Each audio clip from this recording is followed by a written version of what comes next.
Welcome, everyone, to Artificially Literate. Your space for diving deep into books, films, and big ideas. Yeah, we love getting curious here, peeling back the layers on stories, looking at the philosophy, the literal meaning. Absolutely. It's for anyone who loves stories, wants to find a bit more meaning, or just enjoys a good takeaway. We hope it helps you look at the world just a little bit differently. That's the goal. Not just telling you stuff, but helping you connect the dots, making you well-informed. Okay, so today we are plunging right into a book that definitely got people talking a lot. Oh, for sure. We're talking about E.L. James's second novel, 50 Shades Darker. And just to be super clear up front, today is all about the book, the text, the characters on the page, the themes E.L. James wrote. Right. We're deliberately leaving the movies aside for this one, just focusing on the novel itself. Our mission, if you will, for this deep dive. Is really to unpack Christian Grey and Anastasia Steele's relationship in this second phase. They're trying to make it work again. So we'll look at the dynamics, the character development. Or, as some critics would say, the lack of it. Big time. Yeah, and we'll definitely get into the critical reception because, wow, was it polarized. It really was. It's this attempt at a new beginning after that huge cliffhanger, trying to navigate trauma, control, normalcy. Let's jump right in with a quote. To get you right into Christian's headspace at a key moment, he tells Anna, "This is me, Anna, all of me, and I'm all yours. What do I have to do to make you realize that, to make you see that I want you any way I can get you, that I love you?" ooh, heavy stuff. It really is, and it's more than just saying I love you, isn't it? It's this raw plea. He's been so guarded, so controlled. Exactly. And here he's showing this huge vulnerability, like he needs her to see him, all of him, and still want him. But it's tangled up with that any way I can get you line, too. Still possessive. That's the tension, right? The desire for love versus the ingrained need for control. It perfectly sets up the whole struggle of this book, I think. The return and the reviews, a rocky reunion, and polarized perceptions. Okay, so let's set the scene. End of book 1, 50 Shades of Grey. Anna's out. She's walked away from Griffin. Decided she just couldn't handle his lifestyle. The red room, the rules, all of it. There's a big dramatic exit. Left everyone hanging. So 50 Shades Darker picks up right after that. Hmm. But the separation, it's... Like incredibly short. Some reviewers really jumped on this. One I remember, Cruti, basically yelled in her review, seriously, it's only been 4 days. 4 effing days. Yeah, 4 days. Not exactly a long time to rethink your entire life choices. Nope. And Christian comes back hard, pursuing her relentlessly, which leads right into the book's central conflict. He says he wants a normal relationship. Right. Explicitly. No rules, no dominating, and no punishments. That's a massive promise, considering who he is. Huge. And the whole book basically asks, can he actually do it? Mm-hmm.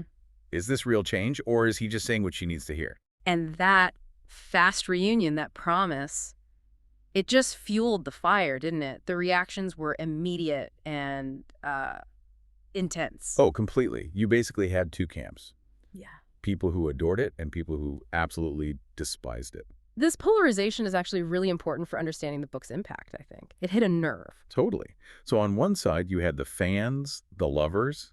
They were thrilled. I loved seeing Christian grapple with things, right? Trying to change. Yeah, they saw him as damaged but sexy, kinky, bossy, and romantic. He became this huge book boyfriend figure for a lot of readers. I remember seeing reviews praising the depth of the characters, like Christie saying E.L. James was a genius at depicting emotions, understanding relationships. And Issa's book blog called it an absolute top P favorite series. They loved the mix, the hot kinky fuckery, combined with this deep emotional journey in the love story. For them, it was this really powerful emotional experience, made them laugh, cry, all of it. It clearly resonated deeply with a large audience. It felt like a real, passionate love story evolving. But then, the other side, the skeptics. And they were just as passionate, but in the opposite direction. Some reviews were brutal. Like Cruti, again, admitting she just skimmed it. Yeah, she said, honestly, I didn't read this whole thing. I skimmed most of it. At least I saved myself the torture of reading about Anna's constant inner monologue. Ouch! That inner monologue was a big sticking point for many, wasn't it? Definitely. That endless back and forth. I want him. No, I'm mad. I love him. I don't know. Can I do this? It felt repetitive to some, like it didn't really move her character forward, just circled the same anxieties. Right, and the critiques of Anna herself were often really harsh. I remember Julia's review. Pretty scathing. Called her a pathetic excuse of a character, a doormat, stuck in an abusive relationship. making excuses for the jackass. Which highlights that whole concern. Was Anna truly finding her voice or just Mm. getting pulled back into a controlling dynamic? Was it empowerment or not? Exactly. And it wasn't just the characters. People complained about the plot, the repetition.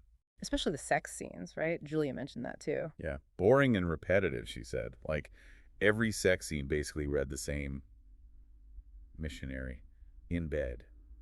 Wow. Revolutionary. So even the kinky fuckery wasn't landing for everyone.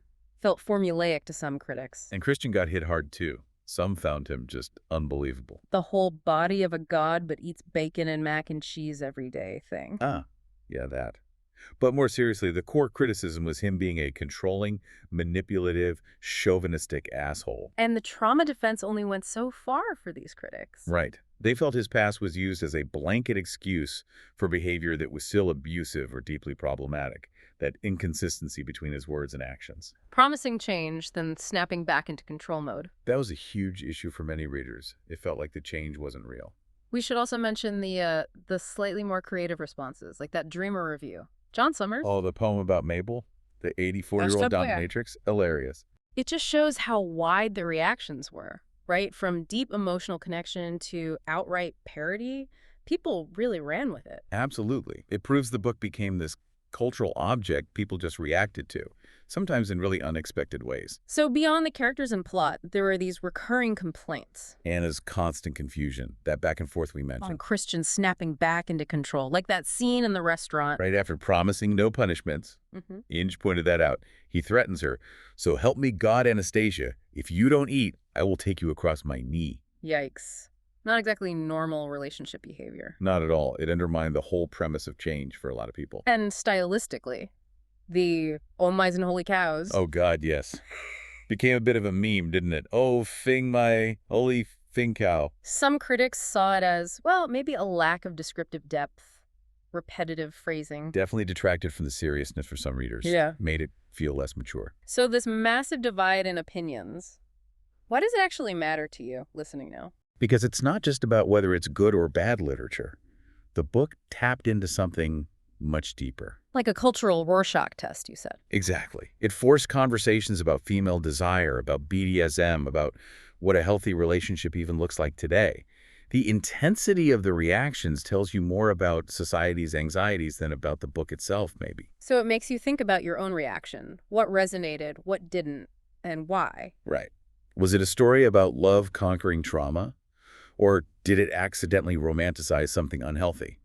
Understanding that split is key to grasping its whole impact. Navigating the middle ground: control, trauma, and transformation. Okay, let's dive into the core journey of 50 Shades Darker. This is really about Anna and Christian trying to find, well, a middle ground. That's the term the book uses, yeah. Yeah. He says he wants her any way he can have her, and crucially, wants a normal relationship. Sounds good on paper.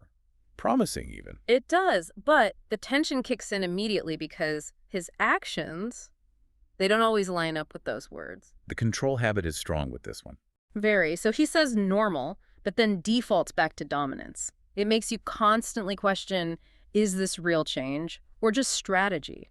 Is he evolving or just adapting his tactics to keep her? Exactly. That's the core question you grapple with throughout this part. But we do see moments of real vulnerability from him, don't we? Which feels significant for Christian. Definitely. Like when he says, I'm anything but fine. I feel like the sun has set and not risen for 5 days, Anna. I'm in perpetual night here. That's pretty raw. Shows how lost he feels without her. And even more directly, you're my lifeline. It's this admission of total dependence. These glimpses, they suggest maybe change is possible, right? Beneath the armor. They offer that hope, yeah. And it's this vulnerability maybe that allows Anna to start pushing back a bit. Ah, yes. She starts testing him, challenging him. Subtly at first, then more playfully, like the roadmap scene. That's huge. With the lipstick. Drawing on his chest. Yes. Defining the no-go areas. Think about that she's literally marking his body, setting boundaries he agrees to respect. It's a major shift in power, even if it's playful. He's letting her touch him in a way that she dictates. It's about consent, but also about him yielding that absolute control over his own physical space. Which, given his history, is monumental. And you see her confidence grow, she starts teasing him. Right. You'll have to beg me first, or I like distracting you. Even suggesting she might spank him. Huh. That's definitely not the Anna from book one. Not at all. She's finding her footing, asserting herself within their dynamic, not just reacting anymore. And this ties into how she deals with his aversion to touch, doesn't it? Absolutely. We learn later exactly why he flinches, why he hates being touched unexpectedly. It's rooted in that horrific childhood. The book shows him stiffening up, the pain in his eyes. It's visceral, a defense mechanism. But Anna, she's incredibly patient. Persistent almost. That shower scene is key here, isn't it? Oh, profoundly. It's not sexual. She's just washing his back. Yeah. Gently. And the book describes his tension, his resistance. But she keeps going. It's this act of pure care, of intimacy beyond sex. It's like she's trying to physically wash away some of that trauma with kindness. It's a massive moment of trust for him, allowing that kind of gentle, non-dominant touch. It really symbolizes their whole struggle. Her pushing gently, him tentatively letting her in. It suggests healing is possible, maybe. Okay, powerful stuff. And before we delve deeper into Christian's past, just a quick reminder for everyone listening. Please do follow Artificially Literate. We're on Apple Podcasts, Spotify, YouTube, wherever you get your podcasts. We'd love to have you join us for more deep dives like this one. Okay, back to Christian's past. This is pretty dark. It is. The book reveals his birth mother was addicted to crack, severely neglectful. And didn't protect him from her pimp. There's that awful memory of the pimp hitting her, then looking for him. Chilling. And it really clicks things into place, doesn't it? Suddenly, the aversion to touch makes sense.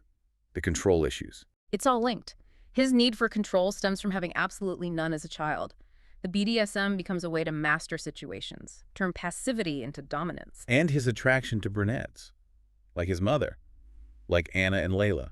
It suggests this subconscious drive to revisit or maybe fix that original relationship, that trauma. It's complex psychodynamics 101 almost. And then there's Elena, Mrs. Robinson. Ugh, Elena, his former dom, his mentor. Yeah. His abuser, really. He said she taught me a great deal, even to believe in myself. But also admits she beat the shit out of me often. It's so twisted. She gave him attention, structure maybe, but perpetuated the abuse cycle. She shaped him, but in such a damaging way. Absolutely. She's this figure of both survival and profound harm for him. And Anna's reaction to learning all this about Elena.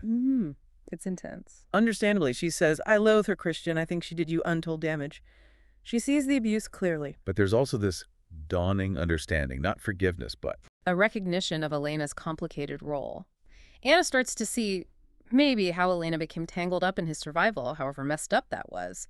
It's deeply uncomfortable for her. So, while they're trying to build this new relationship, the past keeps intruding. Massively. The external threats ramp up, most significantly, Layla. His ex-submissive, who shows up with a gun. Yeah, confronts Anna in her apartment. It makes the danger real, physical. It's not just psychological baggage anymore. And Christian's reaction is extreme protection mode. Full on. Security detail, Sawyer watching her constantly. He gets furious if she deviates from his safety protocols. Still controlling, even when it's about safety. Exactly. And then there's Jack Hyde, her boss. Making moves on her.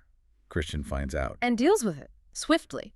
Which leads to Anna getting promoted. It heavily implies Christian pulled strings, used his power. Protecting her, but also intervening, controlling her professional life too, in a way. It shows his reach and his willingness to use it for her. Through all this, Anna stays. Her love seems almost unwavering. It's a key point. She calls him fed up, acknowledges his issues, but her commitment deepens. She tells him, I'm not going anywhere. I'm not leaving you. Is it loyalty? Acceptance? Yeah. Or something else? That's the debate, isn't it? Is it unconditional love, understanding his trauma? Or is it bordering on codependency, trauma bonding, where her identity gets wrapped up in fixing him? The lines can seem blurry. Very. And it all comes to a head in that confrontation with Layla. Where Christian uses just a word to make her drop the gun. Yeah, whispers something and she just crumples. It's terrifyingly effective. Shows the depth of his psychological power over his former subs. Anna witnesses this firsthand, sees his power, but also the aftermath, the toll it takes on him. She sees both the control and the vulnerability behind it. It's a stark reminder of who he is, the darkness he carries. And it seems to solidify her decision. She's choosing this man with all his shades. So let's end this part thinking about that line again. You are my lifeline. Considering everything, the trauma, the control, the vulnerability, what does that line mean now? Is it love? Dependence? Possession? Does it feel like a healthy foundation or a desperate one? Lots to chew on there. Love, limits, and the future, can 50 Shades find happiness? All right, moving into the final stretch of 50 Shades Darker. Yeah. And this is where we get the big L-word moment. Finally. After all the push and pull, Christian actually says it. I love you, Tiana, which for him feels monumental, breaking down that huge wall. And she says it back, I love you too, Christian. It's the emotional climax many readers were waiting for, a clear sign they're moving forward. And crucially, he talks about changing for her, specifically regarding the BDSM stuff. Right. He says, I don't need it. Not now. The thought of hurting you in Yeah. any real way, it's abhorrent to me. He tries to separate the kinky fuckery, as he calls it. From the heavy shit, the canes, the more intense practices he used before. He's saying he doesn't want to inflict that kind of pain on her. Which sounds like progress, a sacrifice for love. It's presented that way, definitely. But the underlying question remains, is this change fundamental? Or is it just conditional on Anna being there? Is he changing himself or just changing for her? And is that sustainable? Exactly. Is it integrated personal growth or just adapting to keep the relationship? It's a subtle but important distinction. Then comes the proposal. Out of the blue. Well, maybe not totally out of the blue given the intensity, but yeah, the classic gesture, down on one knee, will you marry me? And Anna accepts, despite everything. Her internal monologue is like, Psycho X with a gun, thrown out of my apartment, thermonuclear 50. Huh. Yeah, she acknowledges the chaos, but she says yes. It's this huge leap of faith, choosing to build a future with him, baggage and all. And the new house he buys. That feels symbolic too, doesn't it? Very much so. It's not Escala, that modern fortress. It's a proper house, overlooking the Sound with a meadow. Designed for a future. A family. Room, pool, library. It represents a shift towards domesticity, a shared life. And think about his past being neglected, hungry. So providing this abundance, this security, it's deeply personal for him. It's almost primal, ensuring she has everything, that they have everything, creating the safe haven he never had. It's love, but also maybe healing his own childhood wounds through providing. But Yeah. even with the I love yous and the proposal, the control issues persist. Oh, they don't just vanish. The book makes that clear. He still struggles. Like his anger about her job, Yeah. wanting her to quit. Yeah, wanting her focus entirely on him, and that ultimatum about Sawyer, her bodyguard. Either he comes with you, or I will be really irrational and keep you here. Whoa. That's not subtle. Not at all. It shows that deep-seated need for control is still right there, battling with his desire for normalcy. It's an ongoing fight. And Anna feels the strain too, right? She's not just passively accepting it. No, she has moments where she's tired of all this, needs time to think. She's wrestling with his past, her role, the sheer intensity of it all. It's not presented as easy. There's still that push and pull, his jealousy over Jose. Contrasted with moments of real tenderness, it feels like a constant negotiation, that navigation towards a future. Which makes you wonder about her agency in the long run. How much is she compromising? A critical question. Yeah. Then comes the helicopter crash. Charlie Tango goes down. Talk about high drama. Suddenly everything is stripped away. It becomes purely about survival, about loss, a huge test for them. Anna's waiting, agonizing, praying, please let Christian be okay. And she remembers his words. You're my lifeline, and carpe diem, Anna. Seize the day. It solidifies everything for her, doesn't it? Absolutely. That near-death experience clarifies her resolve. If he comes back, she's all in. No more doubts. And for him, it seems to reinforce his commitment, too, the fragility of it all. It acts as this intense catalyst, pushing them past some of the remaining hurdles towards that shared future. So, wrapping up our thoughts on Darker, we come back to that initial split reaction. Right. Does the book succeed? Does it show a relationship overcoming trauma and control in a believable, maybe even inspiring way? Or does it end up romanticizing dynamics that are still problematic? Control disguises protection, dependency as love. Where be you, the listener, land on this? When Christian says he's dazzled by Anna now, that the heavy shit is behind him, do you buy it? Is it enough for a truly healthy relationship? Or are there still major red flags the story kind of brushes past? It really pushes you to think about what constitutes healing and change in the context of such deep-seated issues. Let's end this part with another key quote from Christian, summing up his claim transformation. I just know the thought of hurting you in any real way, it's abhorrent to me. Powerful words. But is it the definitive reassurance and you, the reader, needs? Does it signal lasting change? Or is it just one step on a very, very long road? Still open to interpretation, I think. Outro. Definitely food for thought. And on that note, let's close with one final quote. aiming for that sense of evolving bond and future promise.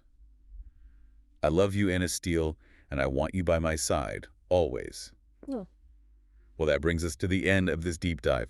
Thank you so much for joining us here on Artificially Literate. It's been fascinating digging into a book that still generates so much discussion. We really hope you enjoyed it.